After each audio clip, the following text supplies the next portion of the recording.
ખાતે north Gujarat inter IM cricket tournament 2023નું સુંદર આયોજન કરાયું હતું। આ ટુર્નામેન્ટમાં નોર્થ ગુજરાતની 21 ટીમોએ ભાગ લીધો હતો। સમગ્ર આયોજન થરાદ આઈએમએ એસોસિએશન દ્વારા કરાયું હતું। આ ક્રિકેટ ટુર્નામેન્ટમાં કોમેન્ટર દેવજીભાઈ હેગડે, નવીનભાઈ જોશી અને બિપિનભાઈ વ્યાસે કોમેન્ટરી પીરસી હતી।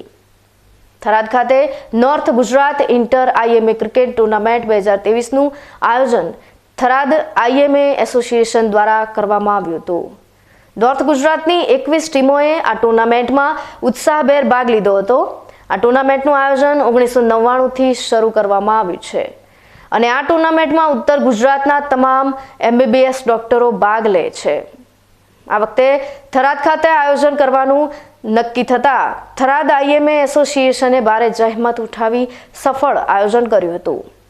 થરાદ આઈએમએના પ્રમુખ doctor Sampaklal Khatri, doctor Kalpeshbhai Patel, doctor Hirjibhai Chaudhary, doctor Ashishbhai Patel, J Patel, Karshanbhai Patel, KR Patel, Khemrajbhai Chaudhary, Tejasbhai Barot, doctor Maheshdan Gadhvi સહિત તમામ ડોક્ટર મિત્રો હાજર રહ્યા હતા।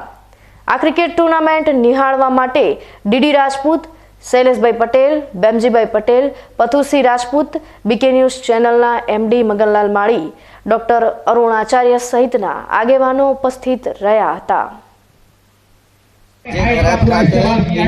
क्रिकेट टूर्नामेंट નું આયોજન થયું છે જે ઉત્તર ગુજરાત એમબીબીએસ ડોક્ટર્સની ટીમ હોય જેમાં માત્ર એમબીબીએસ જ હોય એવી ઉત્તર ગુજરાતની ટોટલ 21 ટીમો આવી છે જેનું આયોજન થરાદ ખાતે કરવામાં આવ્યું છે। આ ટુર્નામેન્ટની શરૂઆત 1999 થી થઈ હતી અને આ વખતે થરાદને મોકો મળ્યો છે તો અમે થરાદવાળા બહુ ગર્વ અનુભવીએ છીએ અને બધાના રિવ્યુ પ્રમાણે અત્યાર સુધીની સારામાં સારી ટુર્નામેન્ટ થઈ છે।